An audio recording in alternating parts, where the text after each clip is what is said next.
अर्जुन युद्ध से पीड़ित नहीं है, युद्ध विरोधी भी नहीं है। हिंसा के संबंध में उसकी कोई अरुचि भी नहीं है। उसके सारे जीवन का शिक्षण, उसके सारे जीवन का संस्कार हिंसा और युद्ध के लिए। लेकिन ये समझने जैसी बात है कि जितना ही हिंसक चित्त हो उतना ही ममत्व से भरा हुआ चित्त भी होता है। हिंसा और ममत्व साथ ही साथ जीते हैं। अहिंसक चित्त ममत्व के भी बाहर हो जाता है। असल में जिसे अहिंसक होना हो उसे मेरे का भाव ही छोड़ देना पड़ता है। मेरे का भाव ही हिंसा है, क्योंकि जैसे ही मैं कहता हूं मेरा, वैसे ही जो मेरा नहीं है वो पृथक होना शुरू हो जाता है।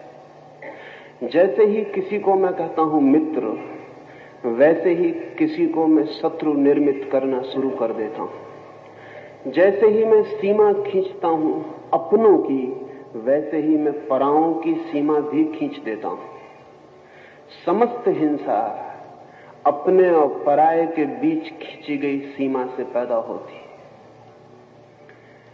इसलिए अर्जुन शिथिलगात हो गया, उसके अंग अंग शिथिल हो गए। इसलिए नहीं कि वो युद्ध से विरक्त हुआ, इसलिए नहीं कि उसे होने वाली हिंसा में कुछ बुरा दिखाई पड़ा, इसलिए नहीं कि अहिंसा का कोई आकस्मिक आकर्षण उसके मन में जन्म गया, बल्कि इसलिए कि हिंसा के ही दूसरे पहलू ने उसके भीतर से, हिंसा के ही गहरे पहलू ने, हिंसा के ही बुनियादी आधार ने उसके चित्त को पकड़ लिया। ममत्व ने उसके चित्त को पकड़ लिया। ममत्व हिंसा ही है। इसे न समझेंगे तो फिर पूरी गीता को समझना कठिन हो जाएगा। जो इसे नहीं समझ सके उन्हें ऐसा प्रतीत होता है कि अर्जुन अहिंसा की तरफ झुकता था, कृष्ण ने उसे हिंसा की तरफ झुकाया। जो अहिंसा की तरफ झुकता हो उसे कृष्ण हिंसा की तरफ झुकाना नहीं चाहेंगे। जो अहिंसा की तरफ झुकता हो उसे कृष्ण चाहे भी हिंसा की तरफ झुकाना तो भी न झुका पाएंगे। लेकिन अर्जुन अहिंसा की तरफ रत्ती भर नहीं झुक रहा था। अर्जुन का चित्त हिंसा के गहरे आधार पर जाके अटक गया। वो हिंसा का ही आधार है। उसे दिखाई पड़े अपने ही लोग, परिजन, संबंधी। काश वहां परिजन और संबंधी न होते तो अर्जुन भेड़ बकरियों की तरह लोगों को काट सकता था। अपने थे इसलिए काटने में कठिनाई मालूम पड़ी। पराये होते तो काटने में कोई कठिनाई न मालूम पड़ती। और अहिंसा केवल उसके ही चित्त में पैदा होती है जिसका अपना पराया मिट गया हो। अर्जुन ये जो संकटग्रस्त हुआ उसका चित्त, ये अहिंसा की तरफ आकर्षण से नहीं, हिंसा के ही मूल आधार पर पहुंचने के कारण स्वभावतः इतने संकट के क्षण में, इतने क्राइसिस के मोमेंट में हिंसा की जो बुनियादी आधारशिला थी वो अर्जुन के सामने प्रकट हुई।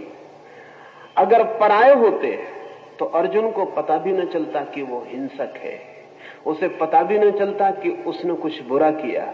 उसे पता भी न चलता कि युद्ध अधार्मिक है। उसके गात शिथिल न होते, बल्कि परायों को देखकर उसके गात और तन जाते। उसका धनुष पर वाण आ जाता, उसके मन पर तलवार आ जाती। वो बड़ा प्रफुल्लित होता, लेकिन वो एकदम उदास हो गया। इस उदासी में उसे अपने चित्त की हिंसा का मूल आधार दिखाई पड़ा। उसे दिखाई पड़ा इस संकट के क्षण में उसे ममत्व दिखाई पड़ा। ये बड़े आश्चर्य की बात है कि अक्सर हम अपने चित्त की गहराइयों को केवल संकट के क्षणों में ही देख पाते। साधारण क्षणों में हम चित्त की गहराइयों को नहीं देख पाते।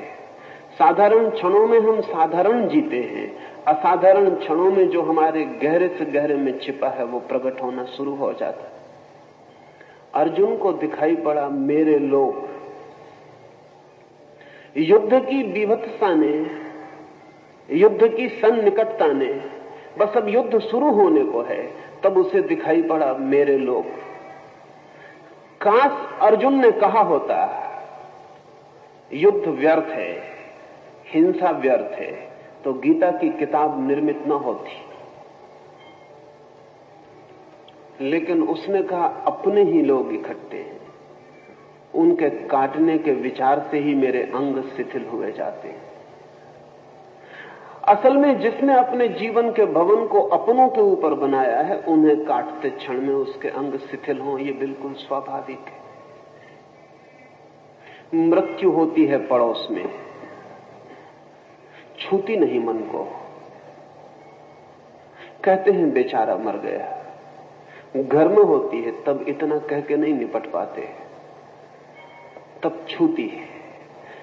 क्योंकि जब घर में होती है, अपना कोई मरता है तो हम भी मरते, हमारा भी एक हिस्सा मरता है, हमारा भी इन्वेस्टमेंट था उस आदमी में, हम भी उसमें कुछ लगाए थे, उसकी जिंदगी से हमें भी कुछ मिलता था, हमारे मन के भी किसी कोने को उस आदमी ने भरा था। पत्नी मरती है तो पत्नी ही नहीं मरती, पति भी मरता है। सच तो यह है कि पत्नी के साथ ही पति पैदा हुआ था, उसके पहले पति नहीं था। पत्नी मरती है तो पति भी मरता है, बेटा मरता है तो मां भी मरती है, क्योंकि मां बेटे के पहले मां नहीं थी, मां बेटे के जन्म के साथ ही हुई थी। जब बेटा जन्मता है तो एक तरफ बेटा जन्मता है, दूसरी तरफ मां भी जन्मती है, और जब बेटा मरता है तो एक तरफ बेटा मरता है, दूसरी तरफ मां भी मरती। जिसे हमने अपना कहा है उसमें हम जुड़े, हम भी मरते। अर्जुन ने जब देखा कि अपने ही सब इकट्ठे हैं, तो अर्जुन को अगर अपना ही आत्मघात, सुसाइड दिखाई पड़ा हो तो आश्चर्य नहीं है। अर्जुन घबराया नहीं दूसरों की मृत्यु से, अर्जुन घबराया आत्मघात की संभावना से। उसे लगा सब अपने मर जाएं तो मैं बचूंगा कहां। ये थोड़ा सोचने जैसा है। हमारा मैं हमारे अपनों के जोड़ का नाम है। जिसे हम मैं कहते हैं वो मेरों के जोड़ का नाम है। अगर मेरे विदा हो जाएं तो मैं खो जाऊंगा, मैं बच नहीं सकता। ये मेरा मैं कुछ मेरे पिता से, कुछ मेरी मां से, कुछ मेरे बेटे से, कुछ मेरे मित्र से, इन सब से जुड़ा है।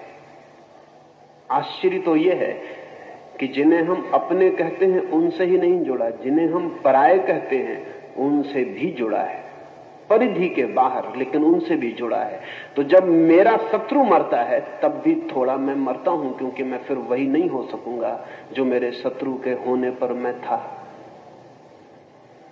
शत्रु भी मेरी जिंदगी को कुछ देता था, मेरा शत्रु था, ठोगा शत्रु मेरा शत्रु था, उससे भी मेरे मैं का संबंध था। उसके बिना मैं फिर अधूरा और खाली हो जाऊंगा। अर्जुन को दूसरों का घात होगा ऐसा दिखाई पड़ता तो बात और थी। अर्जुन को बहुत गहरे में दिखाई पड़ा कि ये तो मैं अपनी ही आत्महत्या करने को उत्सुक हुआ हूं, ये तो मैं ही मरूंगा। मेरे मर जाएंगे तो मेरे होने का क्या अर्थ है? जब मेरे ही न होंगे तो मुझे सब मिल जाए तो भी व्यर्थ है। ये भी थोड़ा सोचने जैसा है। हम अपने लिए जो कुछ इकट्ठा करते हैं वो अपने लिए कम, अपनों के लिए ज्यादा होता है।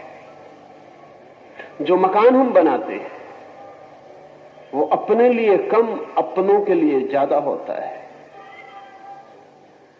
उन अपनों के लिए भी जो साथ रहेंगे और उन अपनों के लिए भी जो देखेंगे और प्रशंसा करेंगे, और उन पराये अपनों के लिए भी जो जलेंगे और ईर्ष्या से भरेंगे। अगर इस पृथ्वी पर सबसे श्रेष्ठ भवन भी मेरे पास रह जाए और अपने न रह जाए, मित्र भी नहीं शत्रु भी नहीं, तो अचानक मैं पाऊंगा वो भवन झोपड़ी से भी बदतर हो गया है। क्योंकि वो भवन एक फैकेड, एक दिखावा था। उस भवन के माध्यम से अपनों को, पराओं को मैं प्रभावित कर रहा था। वो भवन तो सिर्फ प्रभावित करने की एक व्यवस्था थी। अब मैं किसे प्रभावित करूं? आप जो कपड़े पहनते हैं वो अपने शरीर को ढकने को कम, दूसरे की आंखों को झपने को ज्यादा है। अकेले में सब बेमानी हो जाता है। आप जो सिंहासनों पर चढ़ते हैं वो सिंहासनों पर बैठने के आनंद के लिए कम, क्योंकि कोई सिंहासन पर बैठकर कभी किसी आनंद को उपलब्ध नहीं हुआ। पर अपनों और पराओं में जो हम सिंहासन पर चढ़ के जो करिश्मा, जो चमत्कार पैदा कर पाते हैं, उसके लिए ज्यादा। सिंहासन पर बैठे आप रह जाएं और नीचे से लोग खो जाएं, अचानक आप पाएंगे सिंहासन पर बैठे होना हास्यास्पद हो गया। उतर आएंगे, फिर शायद दोबारा नहीं चढ़ेंगे। अर्जुन को लगा उस क्षण में कि अपने ही इकट्ठे हैं दोनों तरफ, मरेंगे अपने ही। अगर जीत भी गया तो जीत का प्रयोजन क्या है? जीत के लिए जीत नहीं चाहिए जाती। जीत रस है। अपनों और पराओं के बीच जो अहंकार भरेगा उसका साम्राज्य मिलेगा। क्या होगा? अर्थ, कोई अर्थ ना होगा। ये जो अर्जुन के मन में विषाद घिर गया, इसे ठीक से समझ लेना चाहिए। ये विषाद ममत्व का है, ये विषाद हिंसक चित्त का है। और इस विषाद के कारण ही कृष्ण को इतने धक्के देने पड़े अर्जुन को। अर्जुन की जगह महावीर जैसा व्यक्ति होता तो बात उसी वक्त खत्म हो गई होती, ये बात आगे नहीं चल सकती थी। अगर महावीर जैसा व्यक्ति होता तो शायद ये बात उठ भी नहीं सकती थी। शायद महावीर जैसा व्यक्ति होता तो कृष्ण एक शब्द भी उस व्यक्ति से न बोले होते, बोलने का कोई अर्थ ना था, बात समाप्ति हो गई होती। ये गीता कृष्ण ने कही कम, अर्जुन ने कहलवाई ज्यादा है। इसका असली आथर, लेखक कृष्ण नहीं है, इसका असली लेखक अर्जुन है। ये अर्जुन की ये चित्त दशा आधार बनी और कृष्ण को साफ दिखाई पड़ रहा है कि हिंसक अपनी हिंसा के पूरे दर्शन को उपलब्ध हो गया और अब हिंसा से भागने की जो बातें कर रहा है उनका कारण भी हिंसक चित्त है। अर्जुन की दुविधा अहिंसक की हिंसा से भागने की दुविधा नहीं, अर्जुन की दुविधा हिंसक की हिंसा से ही भागने की दुविधा है। इस सत्य को ठीक से समझ लेना जरूरी है। ये ममत्व हिंसा ही है, लेकिन गहरी हिंसा है, दिखाई नहीं पड़ती।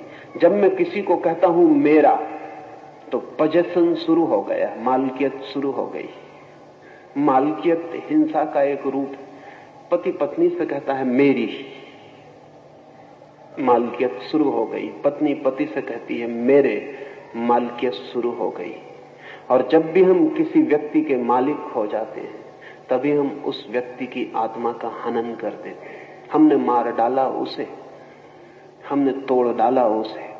असल में हम उस व्यक्ति के साथ व्यक्ति की तरह नहीं, वस्तु की तरह व्यवहार कर रहे हैं। अब कुर्सी मेरी जिस अर्थ में होती है उसी अर्थ में पत्नी मेरी हो जाती है। मकान मेरा जिस अर्थ में होता है उसी अर्थ में पति मेरा हो जाता है स्वभावतः। इसलिए जहां जहां मेरे का संबंध है वहां वहां प्रेम फलित नहीं होता, सिर्फ कलह ही फलित होती है। इसलिए दुनिया में जब तक पति पत्नी मेरे का दावा करेंगे, बाप बेटे मेरे का दावा करेंगे, तब तक दुनिया में बाप बेटे पति पत्नी के बीच कलह ही चल सकती है, मैत्री नहीं हो सकती। मेरे का दावा मैत्री का विनाश है। मेरे का दावा चीजों को उल्टा ही कर देता है, सब हिंसा हो जाती। मैंने सुना एक आदमी ने शादी की है, लेकिन पत्नी बहुत पढ़ी लिखी नहीं। मन में बड़ी इच्छा है कि पत्नी कभी पत्र लिखे। घर से बाहर पति गया है तो उसे समझा कर गया है, थोड़ा लिख लेती है। समझा के गया है क्या क्या लिखना। सभी पति पत्नी एक दूसरे को समझा रहे हैं क्या क्या लिखना। तो उसने लिखा है ऊपर लिखना, प्राणों से प्यारे। कभी ऐसा होता नहीं।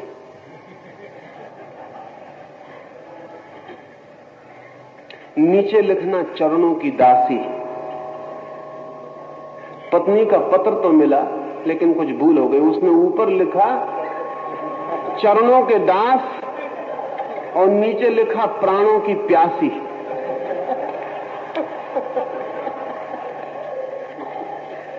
जो नहीं लिखते हैं उनकी स्थिति भी ऐसी ही है, जो बिल्कुल ठीक ठीक लिखते हैं उनकी स्थिति भी ऐसी ही है। जहां आग्रह है मालकियत का, वहां हम सिर्फ घृणा ही पैदा करते हैं, और जहां घृणा है वहां हिंसा आएगी। इसलिए हमारे सब संबंध हिंसा के संबंध हो गए। हमारा परिवार हिंसा का संबंध होकर रह गया। ये जो अर्जुन को दिखाई पड़ा, मेरे सब मिट जाएंगे तो मैं कहां, और मेरों को मिटाकर जीत का, साम्राज्य का क्या अर्थ है। इसमें वो अहिंसक नहीं हो गया है। अन्यथा कृष्ण आशीर्वाद देते और कहते विदा हो जा, बात समाप्त हो गई। लेकिन कृष्ण देख रहे हैं कि हिंसक वो पूरा है, मैं और ममत्व की बात कर रहा है, इसलिए अहिंसा झूठी। जो मैं की बात कर रहा हो और अहिंसा की बात कर रहा हो तो जानना कि अहिंसा झूठी है, क्योंकि मैं के आधार पर अहिंसा का फूल खिलता ही नहीं। मेरे के आधार पर अहिंसा के जीवन का कोई विकास ही नहीं होता। आचार्य श्री, अर्जुन युद्ध भूमि पर गया, उसने स्वजन, गुरुजन और मित्रों को देखा, वो शोक से भर गया, विषाद हुआ उसको। उसका चित्त हिंसक था। युद्ध भूमि पर दुर्योधन भी था, युधिष्ठिर भी था, द्रोणाचार्य भी थे, और भी बहुत से योद्धाएं थे। उनके भी स्वजन मित्र थे। उनका भी चित्त हिंसक था, ममत्व से भरा हुआ था। अर्जुन को ही सिर्फ विषाद क्यों हुआ? निश्चय ही दुर्योधन भी वहां था और भी योद्धा वहां थे, उन्हें क्यों विषाद न हुआ? वे भी ममत्व से भरे लोग थे, वे भी हिंसा से भरे लोग थे। नहीं हुआ कारण है, हिंसा भी अंधी हो सकती है, विचारहीन हो सकती है। ममत्व भी अंधा हो सकता है, विचारहीन हो सकता है। हिंसा भी आंख वाली हो सकती है, विचारपूर्ण हो सकती है। ममत्व भी आंख वाला हो सकता है और विचारपूर्ण हो सकता है। सुबह मैंने कहा था कि अर्जुन की कठिनाई यही है कि वो विचारहीन नहीं, विचार है और विचार दुविधा में डालता है। विचार ने दुविधा में डाला उसे। दुर्योधन को भी दिखाई पड़ रहा है, लेकिन हिंसा इतनी अंधी है कि ये नहीं देख पाएगा दुर्योधन कि इस हिंसा के पीछे मैं उन सबको मार डालूंगा जिनके बिना हिंसा भी व्यर्थ हो जाती है। अंधेपन में ये दिखाई नहीं पड़ेगा। अर्जुन उतना अंधा नहीं है, इसलिए अर्जुन उस युद्ध के स्थल पर विशेष इस अर्थों में है कि जीवन की तैयारी उसकी वही है जो दुर्योधन की है। जीवन की तैयारी उसकी वही है जो दुर्योधन की है, लेकिन मन की तैयारी उसकी भिन्न है। मन में उसके विचार है, संदेह है, डाउट है, मन में उसके शक है। वो पूछ सकता है, वो प्रश्न उठा सकता है, और जिज्ञासा का बुनियादी सूत्र उसके पास है। और सबसे बड़े प्रश्न वे नहीं हैं जो हम जगत के संबंध में उठाते हैं। सबसे बड़े प्रश्न वे नहीं हैं जो हम पूछते हैं किसने जगत बनाया। सबसे बड़े प्रश्न वे नहीं हैं जो हम पूछते हैं कि ईश्वर है या नहीं। सबसे बड़े प्रश्न वे हैं जो हमारे मन की ही कॉन्फ्लिक्ट, मन के ही द्वंद्व से जन्मते हैं। लेकिन अपने ही मन के द्वंद्व को देख पाने के लिए विचार चाहिए, चिंतन चाहिए, मनन चाहिए। अर्जुन सोच पा रहा है, देख पा रहा है कि मैं जो हिंसा करने जा रहा हूं उसमें वे ही लोग मर जाएंगे जिनके लिए हिंसा करने का कुछ अर्थ हो सकता है। अंधा नहीं है, और ये अंधा न होना ही उसका कष्ट भी है, उसका सौभाग्य भी है। इसे समझ लेना उचित है। अंधा नहीं है, ये उसका कष्ट है। दुर्योधन कष्ट में नहीं है। दुर्योधन के लिए युद्ध एक रस है, अर्जुन के लिए युद्ध एक संकट और कष्ट हो गया। सौभाग्य भी यही है, यदि वो इस कष्ट को पार हो जाता है तो निर्विचार में पहुंच सकेगा। अगर वो इस कष्ट को पार हो जाता है तो परमात्मा में समर्पण को पहुंच सकेगा। अगर वो इस कष्ट को पार हो जाता है तो ममत्व को छोड़ने में पहुंच सकेगा। अगर इस कष्ट को पार नहीं हो पाता तो निश्चित ही ये युद्ध उसके लिए विकट संकट होगा, जिसमें वो सीजोफ्रेनिक हो जाएगा, जिसमें उसका व्यक्तित्व दो खंडों में टूट जाएगा। या तो भाग जाएगा या लड़ेगा बेमन से और हार जाएगा। जो लड़ाई बेमन से लड़ी जाए वो हारी ही जाने वाली है, क्योंकि बेमन से लड़ने का मतलब है आधा मन भाग रहा है, आधा मन लड़ रहा है। और जो आदमी अपने भीतर ही विपरीत दिशाओं में गति करता हो उसकी पराजय निश्चित है। दुर्योधन जीतेगा, फिर पूरे मन से लड़ रहा है। कुएं में भी गिर रहा है तो पूरे मन से गिर रहा है। अंधकार में भी जा रहा है तो पूरे मन से जा रहा है। असल में अंधकार में दो ही व्यक्ति पूरे मन से जा सकते हैं। एक तो वो जो अंधा है, क्योंकि उसे अंधकार और प्रकाश से कोई अंतर नहीं पड़ता है। एक वो जिसके पास आत्मिक प्रकाश है, क्योंकि तब अंधकार को उसका होना ही अंधकार को मिटा देता है। अर्जुन या तो दुर्योधन जैसा हो जाए, नीचे गिर जाए, विचार से विचारहीनता में गिर जाए तो युद्ध में चला जाएगा, और या कृष्ण जैसा हो जाए, विचार से निर्विचार में पहुंच जाए, इतना ज्योतिर्मय हो जाए, इतना ज्योति से भर जाए भीतरी कि देख पाए कि कौन मरता है, कौन मारा जाता है। देख पाए कि ये जो सब हो रहा है स्वप्न से ज्यादा नहीं है। या तो इतने बड़े सत्य को देख पाए तो युद्ध में जा सकता है, या इतने बड़े असत्य को देख पाए कि हम उनको ही मारकर आनंद को उपलब्ध हो जाएंगे जिनके लिए मारने की चेष्टा कर रहे हैं। या तो दुर्योधन के असत्य में उतर जाए तो अर्जुन निश्चिंत हो जाएगा, या कृष्ण के सत्य में पहुंच जाए तो अर्जुन निश्चिंत हो जाएगा। अर्जुन एक तनाव है। नीत्शे ने कहीं कहा है कि आदमी एक सेतु है, ए ब्रिज। दो अलग अलग पारों को जोड़ता हुआ। आदमी एक तनाव है, या तो पशु हो जाए तो सुख को पाले, या परमात्मा हो जाए तो आनंद को पाले। लेकिन जब तक आदमी है तब तक सुख भी नहीं पा सकता, तब तक आनंद भी नहीं पा सकता। तब तक सुख और आनंद के बीच सिर्फ खिंच सकता है, एंजाइटी और तनाव भर हो सकता है। इसलिए हम दोनों काम करते हैं जीवन में। शराब पी के पशु हो जाते हैं, थोड़ा सुख मिलता है, सेक्स में थोड़ा सुख मिलता है, पशु में वापस उतर जाते हैं, नीचे गिर जाते हैं विचार से तो थोड़ा सुख मिलता है। दुनिया में शराब का इतना आकर्षण किसी और कारण से नहीं। शराब हमें वापस पशु में पहुंचा देने की सुविधा बन जाती है। नशा करके हम वही हो जाते हैं जहां सभी पशु, फिर हम पशु जैसे निश्चिंत, क्योंकि पशु कोई चिंता नहीं करता, कोई पशु पागल नहीं होता, सिर्फ सर्कस के पशु पागल होते हैं, क्योंकि सर्कस का पशु करीब करीब आदमी की हालत में आ जाता है, आदमी करीब करीब सर्कस के पशु की हालत में है।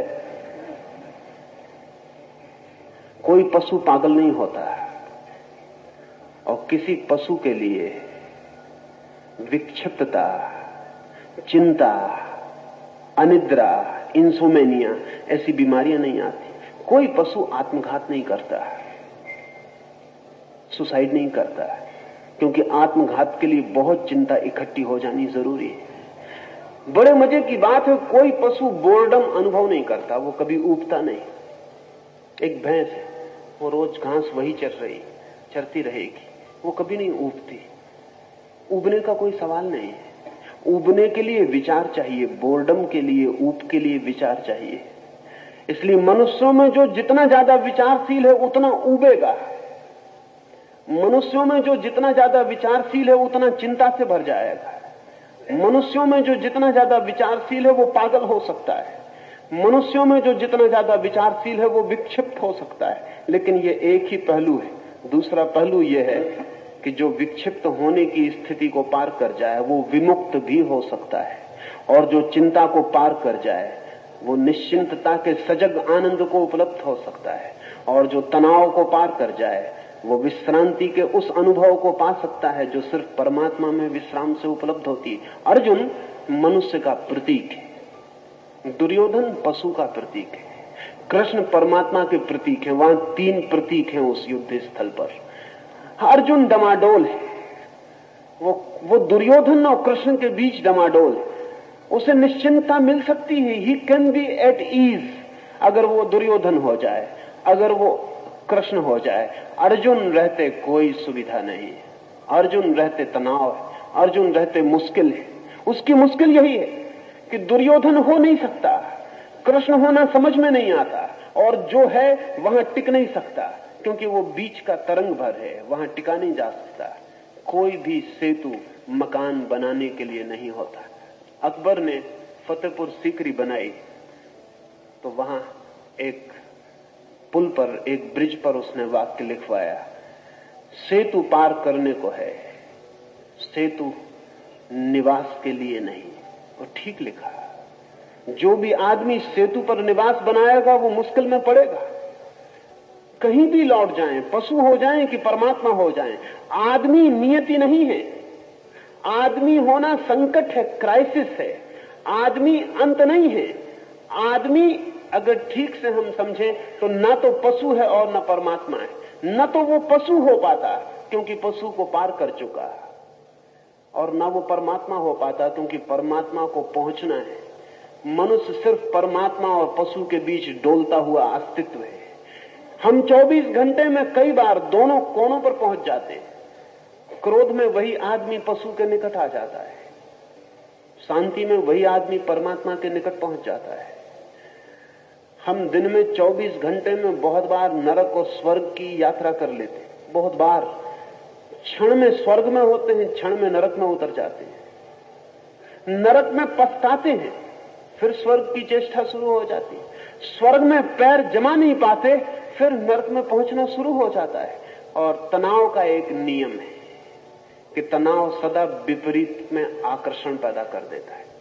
जैसे घड़ी का पेंडुलम होता है, वो बाईं तरफ जाता है।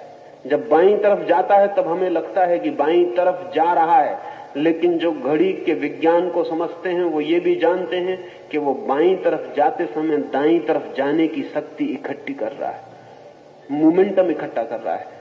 वो जितनी दूर बाएं तरफ जाएगा उतने ही दूर दाएं तरफ जाने की ताकत इकट्ठी कर रहा है। असल में वो बाएं तरफ इसलिए जा रहा है कि दाएं तरफ जा सके, और दाएं तरफ जाते वक्त इसलिए जा रहा है कि बाएं तरफ जा सके। आदमी पूरे समय पशु और परमात्मा के बीच पेंडुलम की तरह घूम रहा है। अर्जुन आदमी का प्रतीक है, और आज के आदमी का तो और भी ज्यादा है। आज की आदमी की चेतना ठीक है। एक और मनुष्य अपनी चेतना को समाधि तक ले जाने के लिए आतुर है, और दूसरी तरफ आदमी एलएसडी से, मेस्कलिन से, मैरिजुआना से, शराब से, सेक्स से पशु की तरफ ले जाने को आतुर है। और अक्सर ऐसा होगा कि एक ही आदमी ये दोनों काम करता हुआ मालूम पड़ेगा। वही आदमी भारत की यात्रा पर आएगा, वही आदमी अमेरिका में एलएसडी लेता रहेगा। वो दोनों एक साथ कर रहा है। मनुष्य बेहोश हो जाए तो पशु हो सकता, लेकिन बेहोश ज्यादा देर नहीं रहा जा सकता। बेहोशी के सुख भी होश में ही अनुभव हो पाते हैं। बेहोशी में बेहोशी का सुख भी अनुभव नहीं होता। शराब का भी मजा जब शराब पिए होता है आदमी तब नहीं चलता, पता तो तभी चलता है जब शराब का नशा उतर जाता है। नींद में जब आप होते हैं तब नींद का कोई मजा पता नहीं चलता, वो सुबह जाग के पता चलता है कि बड़ी आनंदपूर्ण निद्रा थी। बेहोशी के सुख के लिए होश में आना जरूरी है, और होश में कोई सुख नहीं मालूम पड़ता, इसलिए फिर बेहोशी में उतरना पड़ता है। अर्जुन मनुष्य की चेतना है, इसलिए अद्भुत है। गीता इसलिए अद्भुत है कि वो मनुष्य की बहुत आंतरिक मनस्थिति का आधार है। मनुष्य की आंतरिक मनस्थिति, अर्जुन के साथ कृष्ण का जो संघर्ष है पूरे समय, वो जो अर्जुन के साथ कृष्ण का संवाद है या विवाद है, वो जो अर्जुन को खींच खींच कर परमात्मा की तरफ लाने की चेष्टा है, और अर्जुन वापस शिथिलगात होकर बैठ जाता है, वो फिर पशु में गिरना चाहता है। ये जो संघर्ष है वो अर्जुन के लिए है, दुर्योधन के लिए नहीं। दुर्योधन निश्चिंत है, अर्जुन भी वैसा हो तो निश्चिंत हो सकता है, वैसा नहीं है। हम में भी जो दुर्योधन की तरह हैं वे निश्चिंत हैं, वे मकान बना रहे हैं, वे दिल्ली में राजधानियों के सिंहासन चढ़ रहे हैं, वे धन कमा रहे हैं। हम में भी जो अर्जुन की तरह हैं वे बेचैन और परेशान हैं। वे बेचैन हैं इसलिए कि जहां हैं वो जगह घर बनाने योग्य नहीं मालूम पड़ती। जहां से आ गए हैं वहां से आगे बढ़ गए हैं, पीछे लौटना संभव नहीं है। जहां पहुंचे नहीं है उसका कोई पता नहीं कि वो कहां है मार्ग, वो मंदिर कहां है उसका कोई पता नहीं। धार्मिक आदमी स्वभावतः संकटग्रस्त होता है, क्राइसिस में होता है। अधार्मिक आदमी क्राइसिस में नहीं होता। इसलिए मंदिरों में बैठा आदमी ज्यादा चिंतित दिखाई पड़ेगा बजाय कारागृहों में बैठे आदमी के। कारागृह में बैठा आदमी इतना चिंतित नहीं मालूम पड़ता है, निश्चिंत है। उसने एक किनारे पर वो है, वो सेतु पर नहीं। एक अर्थों में वो सौभाग्यशाली मालूम पड़ सकता है, ईर्षा योग कितना निश्चिंत है, लेकिन उसका सौभाग्य बड़े गहरे अभिशाप को छिपाए, वो इसी तट पर रह जाएगा। उसमें अभी मनुष्य की किरण भी पैदा नहीं हुई। मनुष्य के साथ ही उपद्रव शुरू होता है, मनुष्य के साथ ही संताप शुरू होता है, क्योंकि मनुष्य के साथ ही परमात्मा होने की संभावना, पोटेंशियलिटी के द्वार खुलते। वो अर्जुन पशु होना नहीं चाहता, स्थिति पशु होने की है, परमात्मा होने का उसे पता नहीं। बहुत गहरी अनजान में आकांक्षा परमात्मा होने की ही है, इसलिए वो पूछ रहा है, इसलिए प्रश्न उठा रहा है, इसलिए जिज्ञासा जगा रहा है। जिसके जीवन में भी प्रश्न है, जिसके जीवन में भी जिज्ञासा है, जिसके जीवन में भी असंतोष है, उसके जीवन में धर्म आ सकता है। जिसके जीवन में नहीं चिंता, नहीं प्रश्न, नहीं संदेह, नहीं जिज्ञासा, नहीं असंतोष, उसके जीवन में धर्म के आने की कोई सुविधा नहीं है। जो बीज टूटेगा अंकुरित होने को, चिंता में पड़ेगा। बीज बहुत मजबूत चीज है, अंकुर बहुत कमजोर होता है। बीज बड़ा निश्चिंत होता है, अंकुर बड़ी चिंता में पड़ जाता है। अंकुर निकलता है जमीन से पत्थरों को तोड़कर। अंकुर जैसी कमजोर चीज पत्थरों को तोड़कर, मिट्टी को काटकर बाहर निकलती अज्ञात अनजाने जगत में, जिसका कोई परिचय नहीं, कोई पहचान नहीं। कोई बच्चा तोड़ डालेगा, कोई पशु चर जाएगा, किसी के पैर के नीचे दबेगा। क्या होगा क्या नहीं होगा, बीज अपने में रहे तो बहुत निश्चिंत है, न किसी बच्चे के पैर के नीचे दबेगा, न कोई अज्ञात के खतरे हैं, अपने में बंद। दुर्योधन बीज में बंद जैसे व्यक्ति है, निश्चिंत है। अर्जुन अंकुरित है, अंकुर चिंतित है, अंकुर बेचैन है। क्या होगा, फूल आएंगे कि नहीं? बीज होना छोड़ दिया, अब फूल आएंगे कि नहीं? फूल के लिए बढ़ने के लिए आतुर है। वही आतुरता उसे कृष्ण से निरंतर प्रश्न पूछवाए चली जाती है। इसलिए अर्जुन के मन में चिंता है, प्रश्न है, दुर्योधन के मन में नहीं।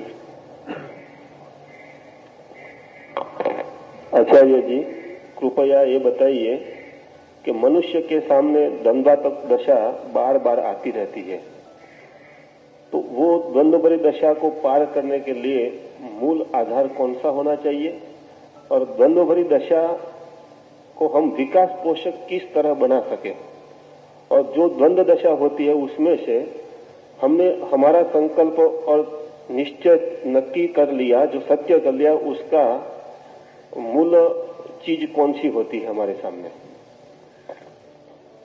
अर्जुन के लिए भी यही सवाल है।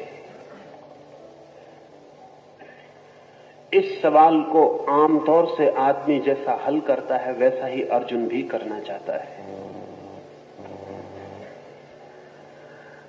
द्वंद्व मनुष्य का स्वभाव है, मनुष्य का, आत्मा का नहीं, शरीर का नहीं, मनुष्य का द्वंद्व स्वभाव है। द्वंद्व को अगर जल्दबाजी से हल करने की कोशिश की तो पशु की तरफ वापस लौट जाना रास्ता है। शीघ्रता की तो पीछे लौट जाएं, वो परिचित रास्ता है, वहां वापस जाया जा सकता है। द्वंद्व से गुजरना ही तपश्चर्या है।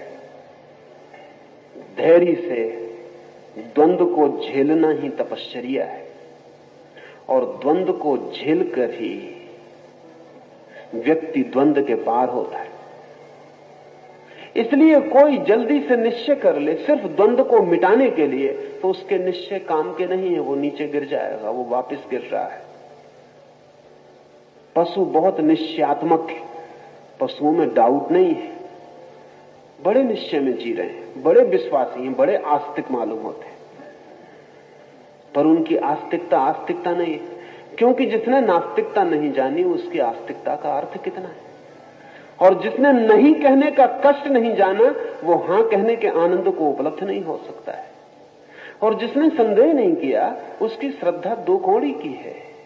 लेकिन जिसने संदेह किया और जो संदेह को जिया और संदेह के पार हुआ, उसकी श्रद्धा का कुछ बल है, उसकी श्रद्धा की कोई प्रामाणिकता है।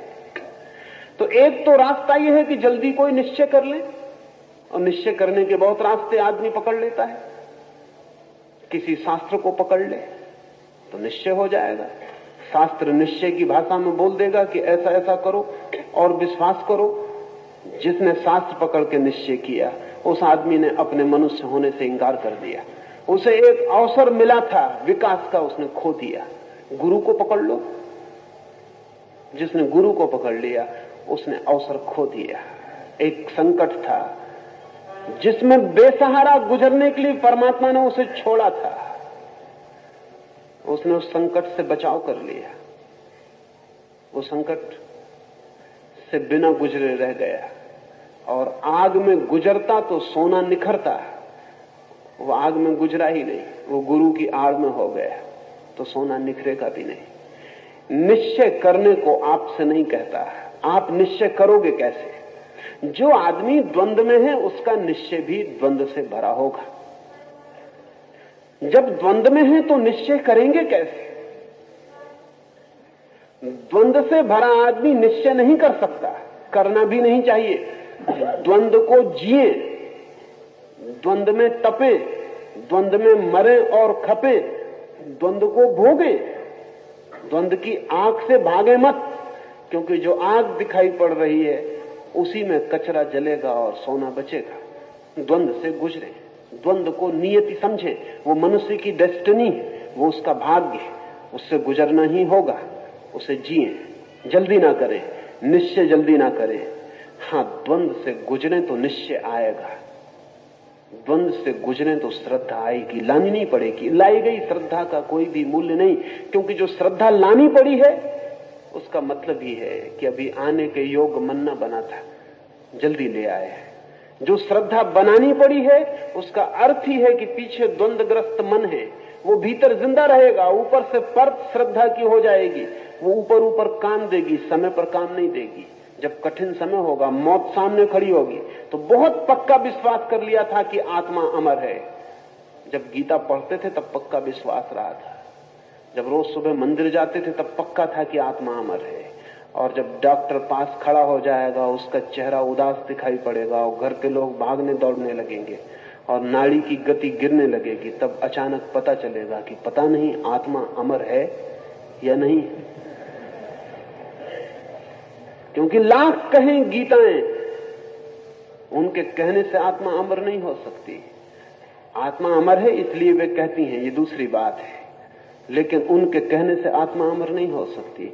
और आप किसी को मान लें, इससे कुछ होने वाला नहीं। हाँ, द्वंद्व से गुजरे, पीड़ा को झेलें, वो अवसर है।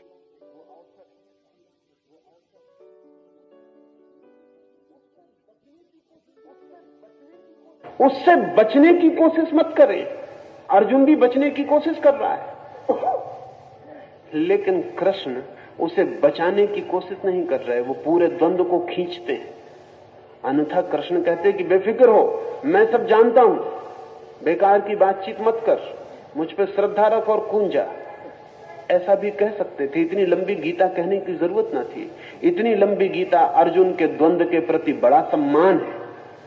और मजा है कि अर्जुन बार बार वही पूछता है, और कृष्ण की ये नहीं कहते कि ये तो तू पूछ चुका, फिर वही पूछता है, फिर वही पूछता है। इस सारा का सारा पूरे के पूरे प्रश्न अंदर अर्जुन के अलग अलग नहीं है, सिर्फ शब्दावली अलग है, बात वो वही पूछ रहा है।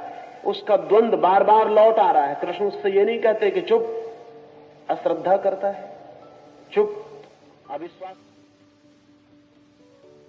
अर्जुन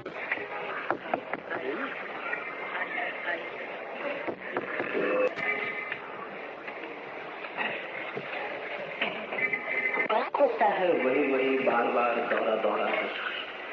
उसका द्वंद्व ही बार बार नए नए रूप लेकर खड़ा होता है। कृष्ण उसे विश्वास दिलाने को उत्सुक नहीं, कृष्ण उसे तक पहुंचाने को जरूर उत्सुक है।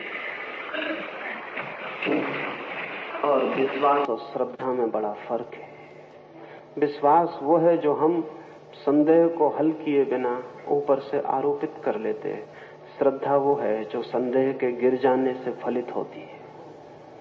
श्रद्धा संदेह की ही यात्रा से मिली मंजिल है। विश्वास संदेह के भय से पकड़ लिए गए अंधे आधार है। तो मैं कहूंगा, जिए द्वंद्व को, तीव्रता से जिए, इंटेंसिटी से जिए। धीरे धीरे जिएंगे तो बहुत समय लगेगा। कुनकुनी आंच में डाल देंगे सोने को तो निखरने में जन्म लग सकते हैं। तीव्रता से जिए। द्वंद्व मनुष्य का अनिवार्य परीक्षण है, जिससे वो परमात्मा तक पहुंचने की योग्यता का निर्णय दे पाता है। जिए, भागे मत, एस्केप ना करें, कंसोलेशंस मत खोजें, सांत्वनाएं मत बनाएं। जाने की यही है नियति, द्वंद्व है। लड़ें, तीव्रता से उतरें इस द्वंद्व में। क्या होगा इसका परिणाम? इसके दो परिणाम होंगे। जैसे ही कोई व्यक्ति अपने चित्त के द्वंद्व में पूरी तरह उतरने को राजी हो जाता है, वैसे ही उस व्यक्ति के भीतर एक तीसरा बिंदु भी पैदा हो जाता है। दो के अलावा तीसरी ताकत भी पैदा हो जाती है। जैसे ही कोई व्यक्ति अपने द्वंद्व को जीने के लिए राजी होता है, वैसे ही उसके भीतर दो नहीं तीन शुरू हो जाते हैं। द थर्ड फोर्स, वो जो निर्णय करती है कि जिएंगे द्वंद्व को, वो द्वंद्व के बाहर है, वो द्वंद्व के भीतर नहीं। मैंने सुना है, सेंट तेरेसा एक ईसाई फकीर औरत हुई। उसके पास 3 पैसे थे और एक दिन सुबह उसने गांव में कहा कि मैं एक बड़ा चर्च बनाना चाहती हूं, मेरे पास काफी पैसे आ गए। लोग हैरान हुए क्योंकि कल भी उसको लोगों ने भीख मांगते देखा था। लोगों ने पूछा कि इतने अचानक पैसे कहां से आ गए जिससे बड़ा चर्च बनाने का ख्याल है। उसने अपना भिक्षा पात्र दिखाया, उसमें 3 पैसे थे। लोगों ने कहा, पागल तो नहीं हो गई तेरेसा? वैसे हम पहले ही सोचते थे कि तेरा दिमाग कुछ गड़बड़ है। असल में भगवान की तरफ जो लोग जाते हैं, उनका दिमाग उनके लिए थोड़ा गड़बड़ दिखाई पड़ता ही है, जो नहीं जाते हैं। हम पहले ही सोचते थे कि तेरा दिमाग कुछ न कुछ ढीला है। 3 पैसे से चर्च बनाएगी? तेरेसा ने कहा मैं हूं, 3 पैसे हैं और परमात्मा भी है। तेरेसा, धन 3 पैसे, धन परमात्मा। उन सब ने कहा वो परमात्मा कहां है? तो तेरेसा ने कहा कि वो थर्ड फोर्स है, वो तीसरी शक्ति है, वो तुम्हें दिखाई नहीं पड़ेगी क्योंकि अभी तुम अपने भीतर तीसरी शक्ति को नहीं खोज सके। जो व्यक्ति अपने भीतर तीसरी शक्ति को खोज लेता है वो इस सारे जगत में भी तीसरी शक्ति को तत्काल देखने में समर्थ हो जाता है। आप द्वंद को ही देख रहे हैं, लेकिन ये ख्याल नहीं है कि जो द्वंद को देख रहा है और समझ रहा है वो द्वंद में नहीं हो सकता, वो द्वंद के बाहर ही होगा। अगर 2 लड़ रहे हैं आपके भीतर तो निश्चित ही आप उन दोनों के बाहर हैं, अन्यथा देखेंगे कैसे? अगर उन दोनों में से एक में जुड़े होते तब तो एक से आपका तादात्म्य हो गया होता और दूसरे से आप अलग हो गए होते। लेकिन आप कहते हैं द्वंद हो रहा है, मेरा बायां और दायां हाथ लड़ रहा है। मेरे बाएं और दाएं हाथ लड़ पाते हैं क्योंकि इन बाएं और दाएं हाथ के पीछे मैं एक तीसरी ताकत हूं। अगर मैं बायां हाथ हूं तो दाएं हाथ से मेरा क्या आंतरिक द्वंद है, वो पराया हो गया। अगर मैं दायां हाथ नहीं बायां हाथ हूं तो दायां हाथ पराया हो गया। आंतरिक द्वंद कहां है? आंतरिक द्वंद इसीलिए है कि एक तीसरा भी है जो देख रहा है, जो कह रहा है कि मन में बड़ा द्वंद है। मन कभी ये कहता है, मन कभी वो कहता है, लेकिन जो मन के द्वंद के संबंध में कह रहा है ये कौन है? द्वंद में उतरे और इस तीसरे को पहचानते जाएं।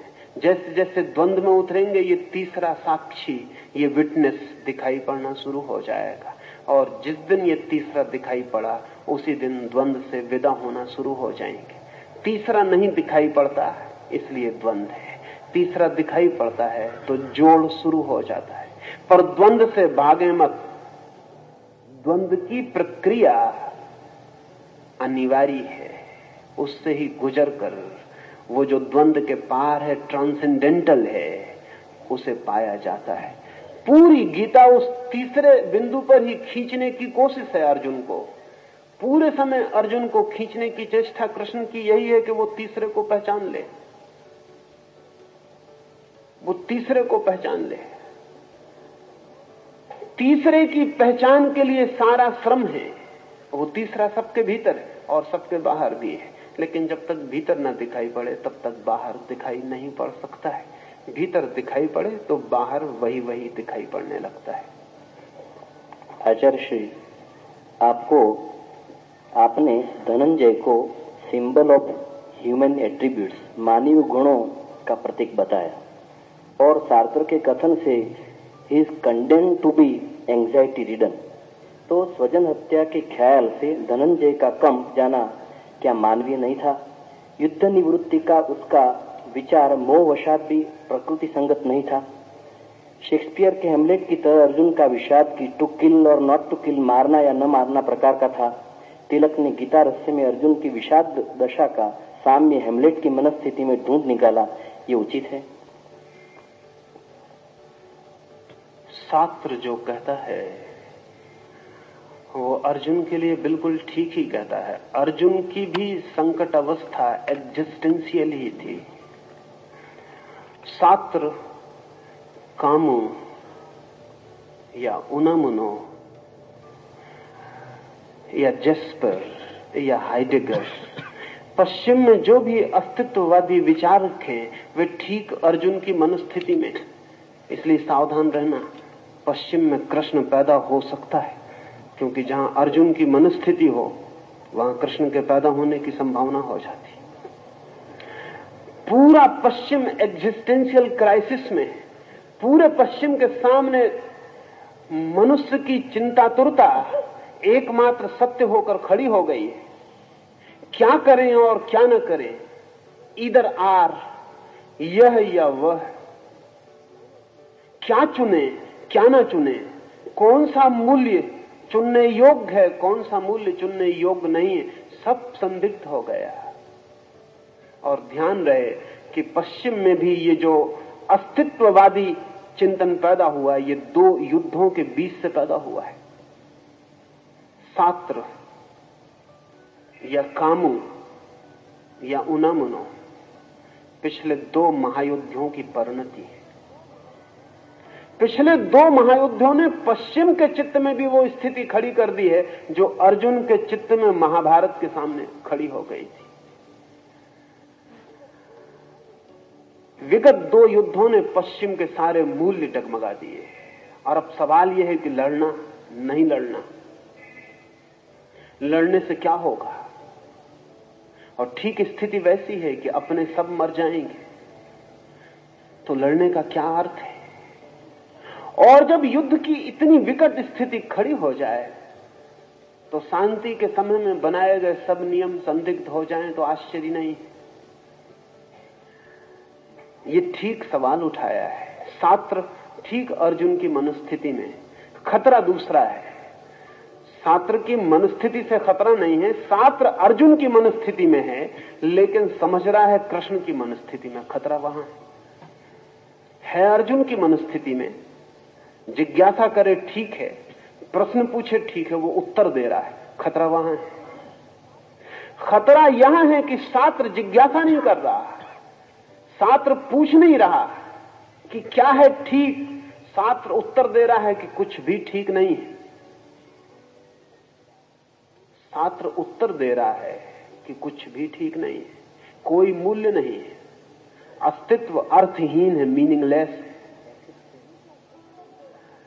ये जो उत्तर दे रहा है कि ईश्वर नहीं है जगत में, आत्मा नहीं है जगत में, मृत्यु के बाद बचना नहीं है जगत में, सारा का सारा अस्तित्व एक अव्यवस्था है, एक अनार्की है, एक संयोगजन्य घटना है, इसमें कोई सार नहीं है कहीं भी। ये उत्तर दे रहा है, यहां खतरा है। अर्जुन भी उत्तर दे सकता था, लेकिन अर्जुन सिर्फ जिज्ञासा कर रहा है। अगर अर्जुन उत्तर दे तो खतरे पैदा होंगे, लेकिन अर्जुन जिज्ञासा कर रहा है। और मैं मानता हूं कि जिसे दिखाई पड़ता हो, जैसा शास्त्र को दिखाई पड़ता है कि कोई मूल्य नहीं, एक वैल्यूलेसनेस है, जिसे दिखाई पड़ता है कोई अर्थ नहीं, कोई प्रयोजन नहीं, अगर सच में ही ऐसा दिखाई पड़ता है तब तो शास्त्र को कुछ कहने का भी अर्थ नहीं, चुप हो जाना चाहिए। ऐसी स्थिति में मौन ही सार्थक मालूम पड़ सकता है। व्यर्थ है सारी बात नहीं, लेकिन शास्त्र मौन नहीं है, आतुर है कहने को, समझाने को, जो कह रहा है उसे दूसरों को राजी करने को। तब डर होता है, तब डर यह होता है कि शास्त्र भी भीतर असंदिग्ध नहीं है कि जो कह रहा है वो ठीक है। शायद शास्त्र दूसरों को समझा के दूसरों के चेहरे पर यह देखने को उत्सुक है कि कहीं उनको अगर ठीक लगती हो ये बात तो ठीक होगी, मैं भी फिर ठीक मान लूं। शास्त्र जिज्ञासा करे वहां तक ठीक है, लेकिन पश्चिम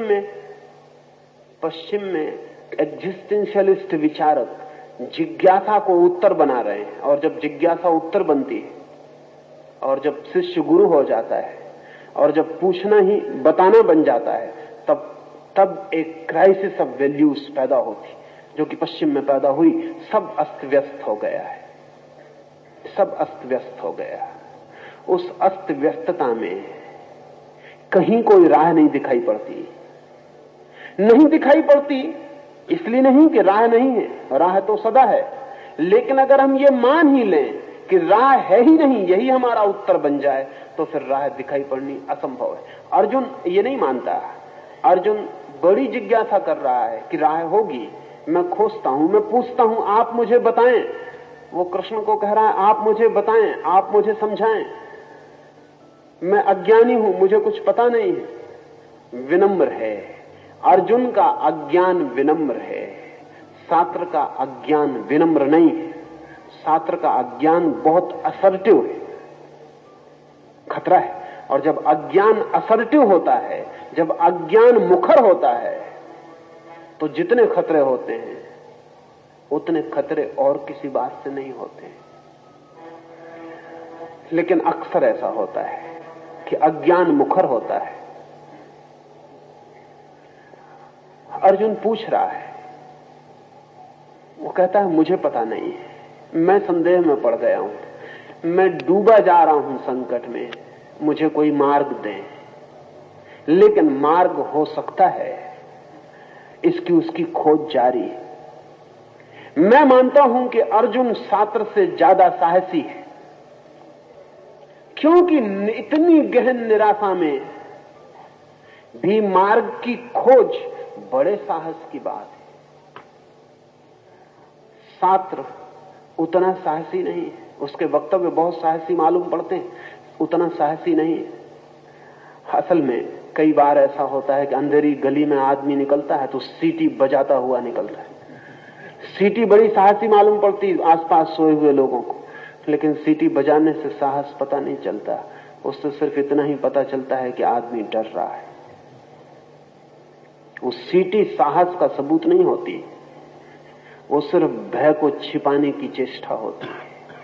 वो जो क्यास, जो अराजकता पश्चिम के सामने दो महायुद्धों ने प्रकट कर दी है, वो जो नीचे से एक बवंडर प्रकट हुआ है और भूमि फट गई है और एक ज्वालामुखी ने मुंह बा दिया है पश्चिम के सामने, उस ज्वालामुखी को झुठलाने की कोशिश चल रही है ही नहीं जीवन में कोई अर्थ, इसलिए अनर्थ से डरने की जरूरत क्या है ही नहीं कोई मूल्य, इसलिए मूल्य की खोज की चिंता भी क्या करनी है ही नहीं कोई परमात्मा, तो प्रार्थना करने से क्या फायदा है ही नहीं कोई आशा, इसलिए निराशा में भी चिंतित होने की कोई जरूरत नहीं है। निराशा में भी निश्चिंतता खोजने की चेष्टा सिर्फ इस बात की सूचक है कि हृदय बहुत कमजोर है और साहस कम है। असल में आशा जब तीव्र निराशा में पड़ती है तभी पता चलता है कि है या नहीं, और जब गहन अंधकार में ज्योति को खोजने की चेष्टा चलती है तभी पता चलता है कि प्रकाश की कोई आकांक्षा, गहरा साहस, गहरी लगन और गहरे संकल्प से जुड़ी है या नहीं जुड़ी है। पश्चिम की सात्रवादी चिंतना निराशा को स्वीकार कर लेने की है, निराशा है, इससे पश्चिम उबरेगा नहीं। इसलिए एग्जिस्टेंशियलिज्म और उस तरह के विचारक सिर्फ एक फैशन से ज्यादा नहीं, और फैशन मरनी शुरू हो गई, फैशन मर रही। अब अस्तित्ववाद कोई बहुत जीवित धारणा नहीं है। बच्चे पश्चिम के उसको भी इंकार कर रहे हैं, वो भी ओल्ड फैशन हो गई, छोड़ो ये बकवास भी। लेकिन छात्र की पीढ़ी ने जो निराशा दी है उसका दुष्परिणाम आने वाली पीढ़ी पर दिखाई पड़ रहा है। वो पीढ़ी कहती है कि ठीक है, हम सड़क पर नंगे नाचेंगे क्योंकि तुम्ही ने तो कहा कि कोई अर्थ नहीं है, तो फिर कपड़े पहनने में ही कौन सा अर्थ है। तो हम फिर किसी भी तरह के काम संबंध निर्मित करेंगे क्योंकि तुम्ही ने तो कहा है कि कोई अर्थ नहीं है, तो परिवार का भी क्या अर्थ है। तो फिर हम किसी को आदर नहीं देंगे क्योंकि तुम्ही ने तो कहा है कि जब ईश्वर ही नहीं है तो आदर का क्या अर्थ है। और हम कल की चिंता ना करेंगे। आज यूनिवर्सिटी अमेरिका और यूरोप की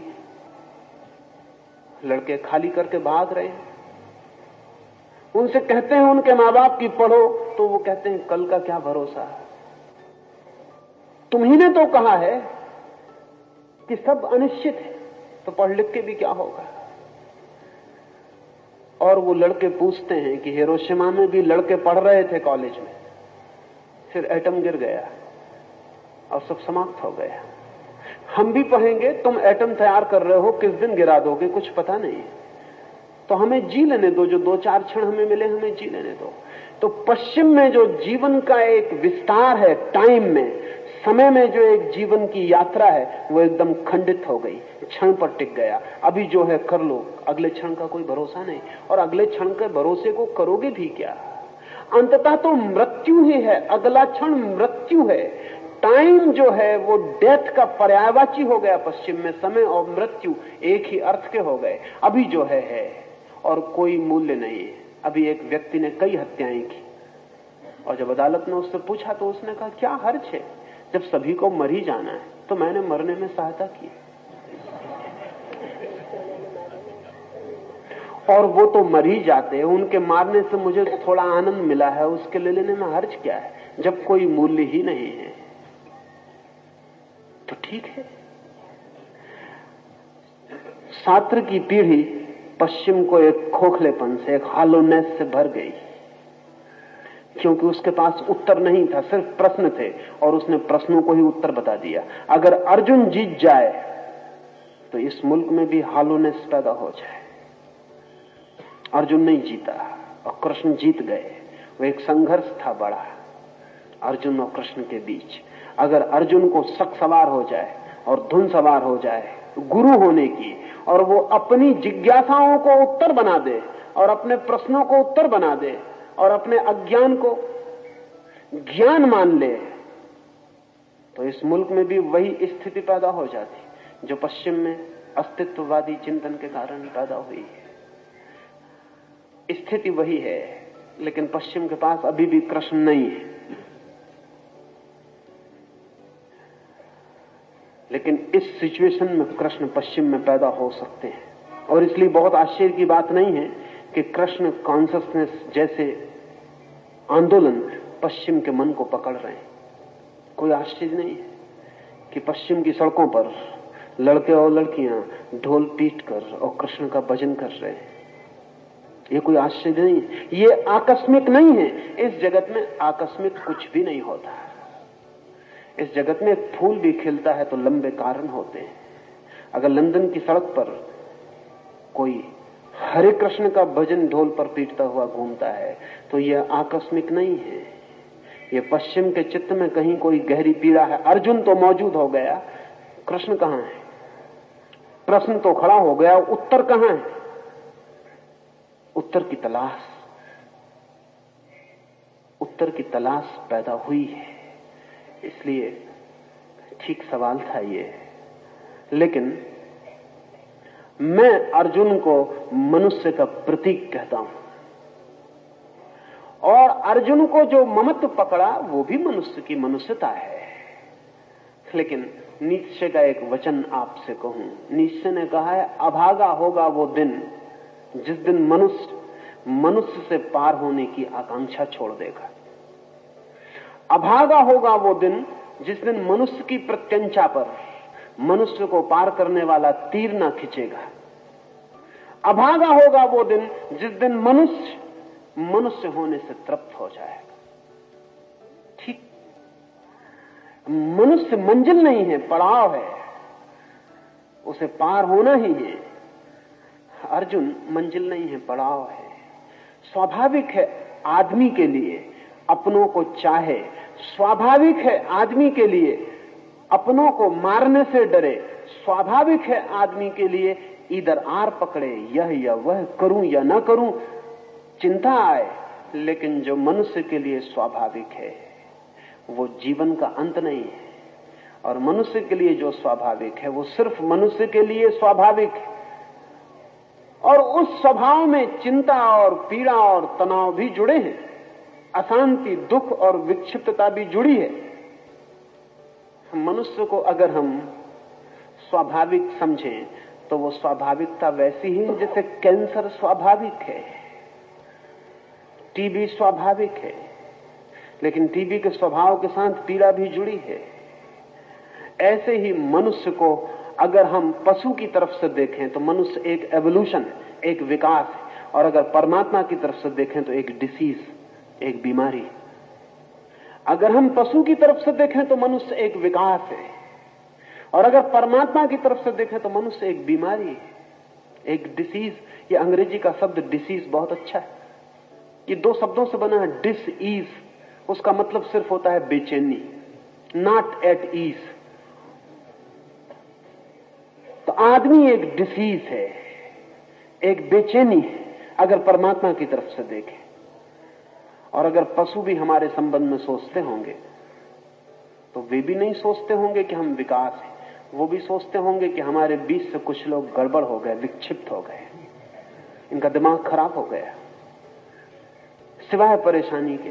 क्योंकि जब कोई पशु देखता होगा कि आदमी साइकियाट्रिस्ट के दफ्तर में जाता है, आदमी मनोवैज्ञानिक के पास अपने मन की जांच के लिए जाता है, जब देखते होंगे आदमी पागल खाने खड़े करता है, और जब देखते होंगे कि आदमी दिन रात चिंता में जीता है, तो पशु भी कभी सोचते होंगे, कभी ना कभी उनकी जमात बैठती होगी और वो सोचते होंगे इन बेचारों को कितना समझाया था, मत आदमी बनो। नहीं माने हैं और फल भोग रहे हैं। जैसा कि पिता अक्सर बेटों के संबंध में सोचते हैं, पशु पिता हैं, हम उसी यात्रा से आते हैं। जरूर सोचते होंगे कितना समझाया, लेकिन बिगड़ गई ये जनरेशन, ये पीढ़ी भटक गई। लेकिन उन्हें पता नहीं कि इस भटकाव से संभावनाएं खुल गई हैं। इस भटकाव से एक बड़ी यात्रा खुली है। स्वभावतः जो घर बैठा है वो उतना परेशान नहीं होता, जो यात्रा पर निकला है वो परेशान होता है। राह की धूल भी है, राह के गड्ढे भी हैं, राह की भूलें भी हैं, राह पर भटकन भी है, अनजान रास्ता है, पास कोई नक्शा नहीं, अनचार्टर्ड है। खोजना है और चलना है, चलना है और रास्ता बनाना है। लेकिन जो चलेंगे, भूलेंगे, भटकेंगे, गिरेंगे, दुखी होंगे, वे ही पहुंचते भी हैं। अर्जुन स्वाभाविक है मनुष्य के लिए, लेकिन अर्जुन खुद पीड़ा से भरा है। वो भी मनुष्य होने की इच्छा में नहीं। वो कहता है या तो दुर्योधन हो जाए, या तो कोई समझा दे कि जो हो रहा है सब ठीक है, या कोई ऊपर उठा दे अर्जुन होने से। उसकी चिंता, उसका दुख, उसकी पीड़ा वही। गांडीवं संसते हस्तात् त्वकैव परिदह्यते न च शक्नोऽभ्यवस्थातुं भ्रमातीव च मे मनः निमित्तानि च पश्यामि विपरीतानि केशव न च श्रेयोऽनुपश्यामि हत्वा स्वजनमाहवे न काङ्क्षे विजयं कृष्ण न च राज्यं सुखानि च किं नो राज्येन गोविन्द किं भोगैर्जीवितेन वा। मेरे हाथ से गांडीव धनुष गिर जा रहा है, मेरे शरीर की त्वचा जल रही है, मेरा मन मेरे वश में नहीं है, इसलिए मैं रथ में बैठने के लिए भी समर्थ नहीं हूँ। हे केशव, मैं विपरीत निमित्त देखता हूँ। युद्ध में आदमियों को मारकर कोई कल्याण नहीं देखता। हे कृष्ण, मैं विजय नहीं चाहता, राज्य अथवा विषय सुख कुछ भी नहीं चाहता। हे गोविंद, आदमियों की हिंसा से प्राप्त हो जैसे हमें क्या प्रयोजन? राज्य मूलक भोग और जीवन से भी क्या प्रयोजन है?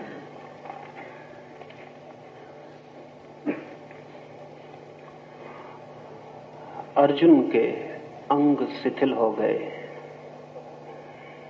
मन साथ छोड़ दिया है, धनुष छूट गया है। वो इतना कमजोर मालूम पड़ रहा है कि कहता है रथ पर मैं बैठ भी सकूंगा या नहीं, इतनी भी सामर्थ्य नहीं। यहां दो तीन बातें समझनी जरूरी हैं। एक तो ये कि शरीर केवल हमारे चित्त का प्रतिफलन है। गहरे में मन में जो घटित होता है वो शरीर के रोए रोए तक फलित हो जाता है। ये अर्जुन बलशाली इतना अचानक ऐसा बलहीन हो गया कि रथ पर बैठना उसे कठिन मालूम पड़ रहा है। क्षण भर पहले ऐसा नहीं था। इस क्षण भर में वो बीमार नहीं हो गया, इस क्षण भर में उसके शरीर में कोई आसक्ति नहीं आ गई, इस क्षण भर में वो वृद्ध नहीं हो गया। इस क्षण भर में क्या हुआ है? इस क्षण में एक ही घटना घटी है, उसका मन क्षीण हो गया, उसका मन दुर्बल हो गया, उसका मन स्वखंडों में विभाजित हो गया, स्वविरोधी खंडों में विभाजित हो गया। जहां मन विभाजित होता है विरोधी खंडों में, तत्काल शरीर रुग्ण दीन हो जाता है। जहां मन संयुक्त होता है एक संगीतपूर्ण स्वर में, वहां शरीर तत्काल स्वस्थ और अविभाजित हो जाता है।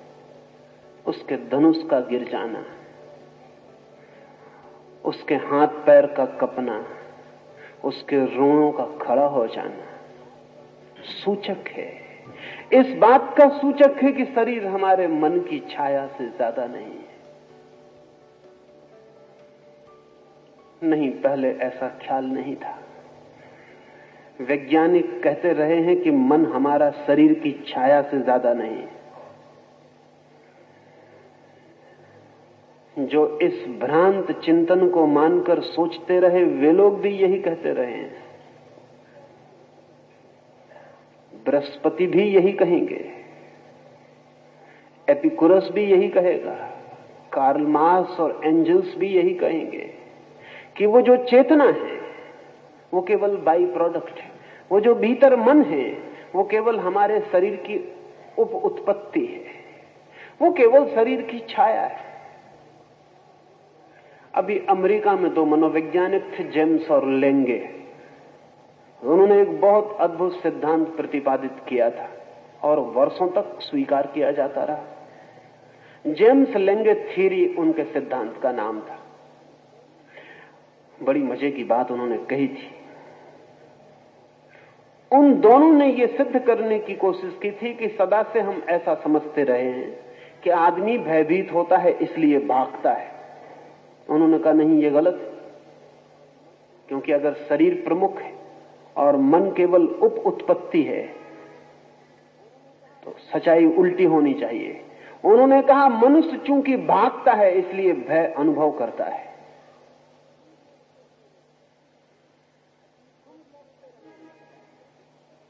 हम सोचते रहे हैं सदा से कि आदमी क्रोधित होता है इसलिए मुट्ठियां भिज जाती हैं, क्रोधित होता है इसलिए दांत भिज जाते हैं, क्रोधित होता है इसलिए आंखों में खून दौड़ जाता है, क्रोधित होता है इसलिए श्वास तेजी से चलने लगती है और हमले की तैयारी हो जाती। जेम्स लेंगे ने कहा गलत है ये बात, क्योंकि शरीर प्रमुख है इसलिए घटना पहले शरीर पर घटेगी, मन में केवल प्रतिफलन होगा।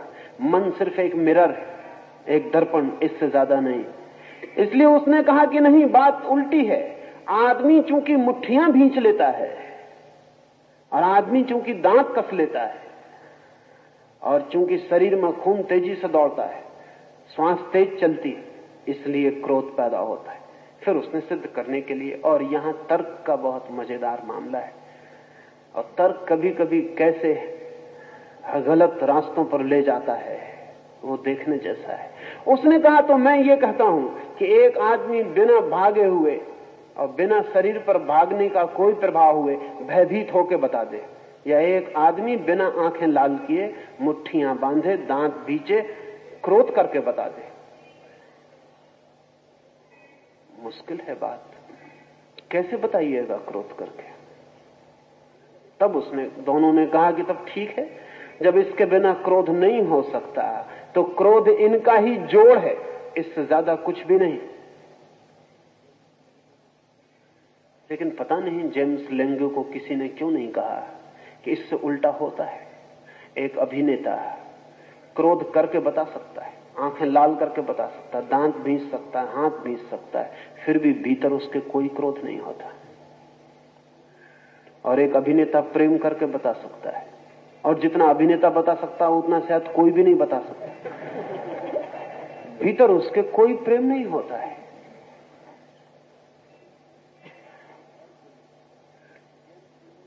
ये अर्जुन जेम्स लेंगे सिद्धांत के बिल्कुल विपरीत काम कर रहा है, बिल्कुल उल्टा काम कर रहा है। जेम्स लेंगे इसको बिल्कुल मानने को राजी नहीं होंगे, कहेंगे बिल्कुल उल्टी बातें कर रहा है। इसे कहना चाहिए कि चूंकि मेरा धनुष गिरा जाता है, चूंकि मेरे रोए खड़े हुए जाते हैं, चूंकि मेरा शरीर शिथिल हुआ जाता है, चूंकि मेरे अंग निढाल हुए जाते हैं, इसलिए हे केशव मेरे मन में बड़ी चिंता पैदा हो रही है। लेकिन ये ऐसा नहीं कह रहा है, चिंता इससे पहले पैदा हो गई है, क्योंकि इसके शरीर के शिथिल होने और इसके रोए खड़े होने का और कोई भी कारण नहीं है, बाहर कोई भी कारण नहीं है। एक क्षण में बाहर कुछ भी नहीं बदला है, बाहर सब वही है, लेकिन भीतर सब बदल गया है, भीतर सब बदल गया है। तिब्बत में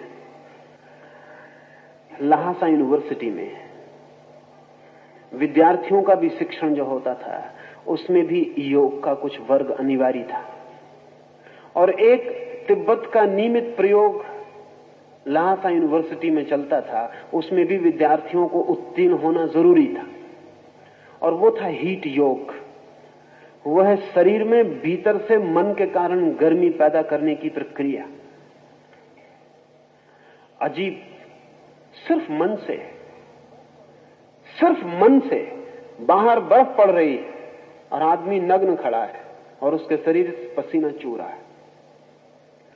इतने पर राजी नहीं होते थे वो। और जब पश्चिम से आए हुए डॉक्टरों ने भी इस परीक्षा को किया तो बहुत हैरान हो गए, क्योंकि जब विद्यार्थियों की परीक्षा होती थी तो रात में खुले मैदान में बर्फ के पास झील के किनारे उन्हें नग्न खड़ा किया जाता, और उनके पास कपड़े, कोट, कमीज गीले करके रखे जाते पानी में डुबा के, और वो नग्न खड़े हैं। और उस लड़के को सर्वाधिक अंक मिलेंगे जो रात अपने शरीर से इतनी गर्मी पैदा करे कि अनेक कपड़े सुखा दे शरीर पर पहन के। जितने ज्यादा कपड़े रात भर में वो सुखा देगा उतने ज्यादा अंक उसको मिलने वाले। और जब पश्चिम से आए हुए डॉक्टरों के एक दल ने ये देखा तो वो दंग रह गए। तो उन्होंने कहा, जेम्स लिंग थ्योरी का क्या हुआ? क्योंकि बाहर तो बर्फ पड़ रही है और वे डॉक्टर तो लबादे पर लबादे पहनकर भी भीतर कपे जा रहे हैं, और ये नग्न खले लड़के क्या कर रहे हैं? क्योंकि इनके शरीर पर जो होना चाहिए वो हो रहा है, लेकिन मन इंकार कर रहा है। और मन कहे चला जा रहा है कोई बर्फ नहीं है, और मन कहे चला जा रहा है कि धूप है और तेज गर्मी है, और मन कहे जा रहा है कि शरीर आग तप रही है, इसलिए शरीर को पसीना छोड़ना पड़ रहा है। ये जो अर्जुन के साथ हुआ वो उसके मन में पैदा हुए भंवर का शरीर तक पहुंचा हुआ परिणाम। और हमारी जिंदगी में शरीर से बहुत कम भंवर मन तक पहुंचते हैं, मन से ही अधिकतम भंवर शरीर तक पहुंचते हैं, लेकिन हम जिंदगी भर शरीर की ही फिक्र किए चले जाते हैं। अगर कृष्ण को थोड़ी भी जिसको तथाकथित वैज्ञानिक बुद्धि कहें होती तो वो अर्जुन को कहते कि मालूम होता है तुझे फ्लू हो गया। अगर उन्होंने मार्क्स को पढ़ा होता तो वो कहते मालूम होता है तेरे शरीर में किसी हार्मोन की कोई कमी हो गई। वो कहते तू चल और किसी जनरल अस्पताल में भर्ती हो जा। लेकिन उन्होंने ये बिल्कुल नहीं कहा। वो शिथिल गात होते अर्जुन को कुछ और समझाने लगे, वो उसके मन से कुछ और समझाने लगे, वे उसके मन को बदलने की कोशिश करने लगे। जगत में दो ही प्रक्रियाएं हैं, या तो हम आदमी के शरीर को बदलने की प्रक्रिया और या आदमी की चेतना को बदलने की प्रक्रिया। विज्ञान आदमी के शरीर की बदलने की प्रक्रिया पर ध्यान देता, धर्म मनुष्य के चेतना को बदलने की प्रक्रिया पर ध्यान देता है। वही भेद है, और इसलिए मैं कहता हूं धर्म विज्ञान से ज्यादा गहरा विज्ञान है, धर्म विज्ञान से ज्यादा महान विज्ञान है, वो सुप्रीम साइंस है, वो परम विज्ञान, क्योंकि वो केंद्र से शुरू करता है। और वैज्ञानिक बुद्धि निश्चित ही केंद्र से शुरू करेगी। परिधि पर की गई चोटें जरूरी नहीं केंद्र पर पहुंचे, लेकिन केंद्र पर की गई चोटें जरूरी रूप से परिधि पर पहुंचती हैं। एक पत्ते को पहुंचाया गया नुकसान जरूरी नहीं कि जड़ों तक पहुंचे, अक्सर तो नहीं पहुंचेगा, पहुंचने की कोई जरूरत नहीं है, लेकिन जड़ों को पहुंचाया गया नुकसान पत्तों तक जरूर पहुंच जाएगा, पहुंचना ही पड़ेगा। पहुंचने के अतिरिक्त और कोई मार्ग नहीं है। इसलिए अर्जुन की इस स्थिति को देखकर कृष्ण उसे कहां से पकड़ते हैं? अगर वे शरीर से पकड़ते तो गीता फिजियोलॉजी की एक किताब होती, वो भौतिक शास्त्र होता है। वे उसे चेतना से पकड़ते हैं, इसलिए गीता एक मनस्शास्त्र बन गई। गीता के मनस्शास्त्र बनने का प्रारंभ अर्जुन के शरीर की घटना को कृष्ण बिल्कुल ध्यान ही नहीं देते। वो न उसकी नाड़ी देखते, न थर्मामीटर लगाते। वो कहते हैं उसकी फिक्र ही नहीं करते कि उसके शरीर को क्या हो रहा है। वे फिक्र करते हैं उसकी चेतना को क्या हो रहा है। ये थोड़ा विचारणीय है। जैसा मैंने कहा, आज भी मनुष्य जाति करीब करीब अर्जुन की चेतना से ग्रस्त है। उसके शरीर पर भी वे परिणाम हो रहे हैं, लेकिन हम जो इलाज कर रहे हैं वे शरीर से शुरू करने वाले हैं। इसलिए सब इलाज हो जाते हैं और बीमार बीमार ही बना रहता है, उसकी चेतना से कोई इलाज शुरू नहीं हो पाता है। ये अर्जुन कहता है, मेरा मन साथ छोड़े दे रहा है, मैं बिल्कुल निर्वीर्य हो गया, बलहीन हो गया। बल क्या है? एक तो बल है जो शरीर की मांसपेशियों मसल्स में होता है, उसमें तो कोई भी फर्क नहीं पड़ गया। लेकिन इस क्षण अर्जुन को एक छोटा सा बच्चा भी धक्का दे दे तो वो गिर जाएगा। इस क्षण अर्जुन की मसल्स कुछ भी काम नहीं करेंगी।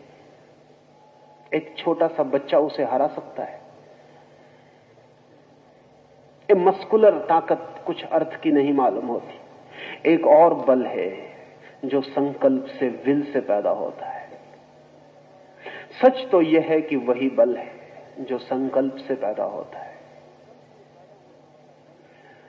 वो जो संकल्प से पैदा होने वाला बल है वो बिल्कुल ही खो गया है, क्योंकि संकल्प कहां से आए? मन दुविधा में पड़ गया तो संकल्प खंडित हो जाता है। मन एकाग्र हो तो संकल्प संगठित हो जाता है। मन दुविधा में, द्वंद्वग्रस्त हो जाए, कॉन्फ्लिक्ट में पड़ जाए तो संकल्प खो जाता है। हम सब भी निर्बल, संकल्प नहीं, वही संकल्प खो गया है। क्या करूं क्या ना करूं, करना क्या उचित होगा क्या उचित नहीं होगा, सब आधार खो गए पैर के नीचे से। अर्जुन अधर में लटका रह गया, वो त्रिशंकु हो गया। ये प्रत्येक मनुष्य की स्थिति है और इसलिए अद्भुत सत्य है कुरान में, और अद्भुत सत्य है बाइबल में, और अद्भुत सत्य है जैन अवेस्ता में, और अद्भुत सत्य है ताओ ते किंग में, और दुनिया के अनेक अनेक ग्रंथों में अद्भुत सत्य हैं। लेकिन गीता फिर भी विशिष्ट है, और उसका कुल कारण इतना है कि वो धर्मशास्त्र कम, मनसशास्त्र, साइकोलॉजी ज्यादा है। उसमें कोरे स्टेटमेंट नहीं है कि ईश्वर है और आत्मा है। उसमें कोई दार्शनिक वक्तव्य नहीं है, कोई दार्शनिक तर्क नहीं है। गीता मनुष्य जाति का पहला मनोविज्ञान है, वो पहली साइकोलॉजी है। इसलिए उसके मूल्य की बात ही और है। अगर मेरा बस चले तो कृष्ण को मनोविज्ञान का पिता मैं कहना चाहूंगा। वो पहले व्यक्ति हैं जो दुविधाग्रस्त चित्त, माइंड इन कॉन्फ्लिक्ट, संतापग्रस्त मन, खंड खंड टूटे हुए संकल्प को अखंड और इंटीग्रेट करने की, कहें कि वो पहले आदमी हैं जो साइको एनालिसिस का, मनस विश्लेषण का उपयोग करते हैं। सिर्फ मनस विश्लेषण का ही नहीं, बल्कि साथ एक और दूसरी बात का भी, मनस संश्लेषण का भी, साइको सिंथेसिस का भी। तो कृष्ण सिर्फ फ्राइड की तरह मनोविश्लेषक नहीं है, वे संश्लेषक भी हैं। वे मन को खोज ही नहीं करते कि क्या क्या खंड है उसके, वे इसकी भी खोज करते हैं कि वो कैसे अखंड, इंडिविजुएशन को अर्जुन कैसे अखंड हो जाए। और ये अर्जुन की चित्त दशा हम सबकी चित्त दशा है। लेकिन शायद संकट के इतने तीव्र क्षण में हम कभी नहीं होते। हमारा संकट भी कुनकुना, ल्यूकवार्म होता है, इसलिए हम उसको सहते चले जाते हैं। इतना ड्रामेटिक, इतना नाटकीय संकट हो तो शायद हम भी अखंड होने के लिए आतुर हो जाएं।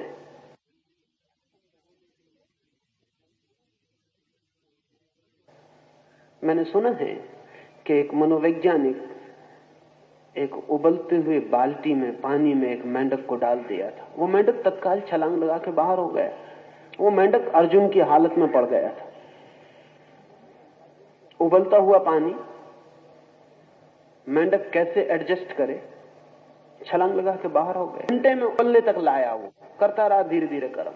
वो जो मेंढक था हम जैसा राजी होता गया। थोड़ा पानी गर्म हुआ, मेंढक भी थोड़ा गर्म हुआ। उस मेंढक ने कहा अभी ऐसी कोई छलांग लगाने की खास बात नहीं, चलेगा। वो एडजस्टमेंट करता चला गया जैसा हम सब करते चले जाते हैं। 24 घंटे में वो एडजस्टेड हो गया। जब पानी उबला तब एडजस्टेड रहा, क्योंकि अभी उसको फर्क नहीं मालूम पड़ा। रत्ती रत्ती बढ़ा, एक रत्ती से दूसरी रत्ती में कोई छलांग लगाने जैसी बात नहीं। उसने कहा इतने से राजी हो गए तो इतने से और सही। वो मर गया। पानी उबलता रहा, वो उसी में उबल गया, छलांग न लगाई। मेंढक छलांग लगा सकता।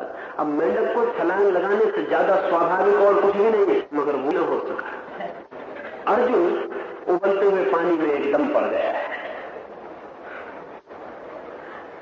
इसलिए सिचुएशन ड्रामेटिक, सिचुएशन एक्सट्रीम, वो ठीक स्थिति पूरी उबलती हुई है। इसलिए अर्जुन एकदम धनुष बाण छोड़ दिया।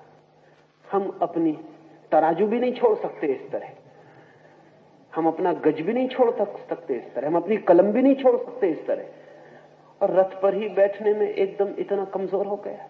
क्या हुआ? संकट से इतनी तीव्रता से राजी होना, एडजस्ट होना मुश्किल हो गया। तो मैं आपसे कहना चाहूंगा कि राजी मत होते चले जाना। नहीं, सबको ऐसे मौके नहीं आते कि महाभारत हो हर एक की जिंदगी में, और बड़ी कृपा है भगवान की, ऐसा हर एक आदमी को महाभारत का मौका लाना पड़े तो कठिनाई होगी बहुत। लेकिन जिंदगी महाभारत है, पर लंबे फैलाव पर है। त्वरा नहीं है उतनी, तीव्रता नहीं है उतनी, सघनता नहीं है उतनी। धीमे धीमे सब होता रहता है। मौत आ जाती है और हम एडजस्ट होते चले जाते हैं, हम समायोजित हो जाते हैं, और तब जिंदगी में क्रांति नहीं हो पाती। अर्जुन की जिंदगी में क्रांति निश्चित है, इधर या उधर उसे क्रांति से गुजरना ही पड़ेगा। पानी उबलता हुआ है, या तो वो भाग जाए, जैसा कि बहुत लोग भाग जाते हैं। सरल वही होगा, शॉर्टकट वही है, निकटतम यही मालूम पड़ता है, भाग जाए। इसलिए अधिक लोग जीवन के संकट में से भागने वाला सन्यास निकाल लेते हैं। अधिक लोग जीवन के संकट में से एस्केपिस्ट रिनंसिएशन निकाल लेते, एकदम जंगल भाग जाते। वो कहते नहीं, अहमदाबाद नहीं, हरिद्वार जा रहे हैं। अर्जुन भी वैसी स्थिति में था, हालांकि गीता वो अपने साथ ले जाते। तब बड़ी हैरानी होती है, हरिद्वार में गीता पढ़ते। अर्जुन भी पढ़ सकता था, हमें मिल गया, कृष्ण मिल गया। उसने कहा कि रोक, भाग मत, क्योंकि भगोड़े परमात्मा तक पहुंच सकते, भगोड़े परमात्मा तक नहीं पहुंच सकते। जो जीवन के सत्य से भागते हैं वे परमात्मा तक नहीं पहुंच सकते। जो जीवन का ही साक्षात्कार करने में असमर्थ है वो परमात्मा का साक्षात्कार नहीं कर सकते, क्योंकि जो जीवन को ही देखकर शिथिलघात हो जाते हैं, जिनके गांडीव छूट जाते हैं हाथ से, जिनके रोए कपने लगते हैं और जिनके प्राण थरथराने लगते हैं, जीवन को ही देखकर, नहीं, परमात्मा के समक्ष वे खड़े नहीं हो सकेंगे। जीवन तैयारी है, जीवन कदम कदम तैयारी है उस विराट सत्य के साक्षात्कार की, एनकाउंटर का चला जाए। लेकिन भागने की तैयारी उसकी पूरी हो गई। अब ये बड़े मजे की बात है कि वो रथ पे नहीं चढ़ पाता। वो कहता रथ पे चढ़ने की भी शक्ति नहीं, लेकिन अगर उससे कहो कि भाग जाओ जंगल की तरफ तो बड़ी शक्ति पाएगा, अभी भाग जाए, एकदम इतनी तेजी से दौड़ेगा जितनी तेजी से कभी नहीं दौड़ा है। जो आदमी जिंदगी से लड़ने की सामर्थ्य नहीं जुटा पा रहा, वो भागने की जुटा लेता है। सामर्थ्य की तो कमी नहीं मालूम पड़ती, शक्ति की तो कमी नहीं मालूम पड़ती। शक्ति तो है। अगर कृष्ण उसे कहें छोड़ सब, तो बड़ा प्रफुल्ल हो जाएगा, लेकिन ये प्रफुल्लता ज्यादा देर टिके। अगर अर्जुन जंगल चला जाए तो थोड़ी देर में ही उदास हो जाएगा। बैठ भी जाए वो सन्यासी के वेश में एक वृक्ष के नीचे, तो थोड़ी देर में जंगल से ही लकड़ी वगैरह बटोर के वो तीर कमान बना लेगा। वो आदमी, क्योंकि हम अपने से भागकर कहीं भी नहीं जा सकते हैं। हम सबसे भाग सकते हैं, अपने से नहीं भाग सकते हैं। मैं तो अपने साथ ही पहुंच जाऊंगा। तो थोड़ी देर में जब वो देखेगा कि कोई देखने वाला नहीं है, तो पशु पक्षियों की शिकार शुरू कर देगा। अर्जुन ही तो भागेगा ना, और पशु पक्षी तो अपने नहीं है, वो तो स्वजन, उन्हें तो मारने में कोई कठिनाई आएगी नहीं, वो मजे से मारेगा। अर्जुन सन्यासी हो नहीं सकता, क्योंकि जो संसारी होने की भी हिम्मत नहीं दिखा पा रहा है, उसके सन्यासी होने का कोई उपाय नहीं है। असल में सन्यास संसार से भागने का नाम नहीं है, संसार को पार कर जाने का नाम है। सन्यास संसार की जलन और आग का अतिक्रमण है, और जो उसे पूरा पार कर लेता है वही अधिकारी हो पाता है। सन्यास संसार से विरोध नहीं, सन्यास संसार की संपूर्ण समझ और संघर्ष का फल है। आ गया है, वो पलायनवादी हो तो अभी रास्ता है उसके सामने। अगर संघर्ष में जाए तो कठिनाई है। अब पूरी गीता उसके गात की शिथिलता को मिटाने के लिए, उसे वापस संकल्पवान होने के लिए, उसे वापस शक्ति, संकल्प, वापस व्यक्तित्व और आत्मवान बनाने की पूरी चेष्टा है। इसलिए मैं जो सारी चर्चा करूंगा वो इसी दृष्टि से चर्चा करूंगा कि वो आपके मनस के भी काम की है। और अगर आपके भीतर अर्जुन न हो तो आप मत आए, वो आपके काम की बात नहीं है। वो बेमानी ना हो, आपके भीतर संघर्ष ना हो, आपके भीतर बेचैनी ना हो, तो आप मत सुने, उससे कोई संबंध नहीं है। आपके भीतर दुविधा हो, बेचैनी हो, तनाव हो, आपके भीतर निर्णय में कठिनाई हो, आपके भीतर खंड खंड आदमी हो, और आप भी भीतर से टूट गए हो, डिसइंटीग्रेटेड हो, तो ही आने वाली बात आपके अर्थ की हो सकती है। शेष कल सुबह।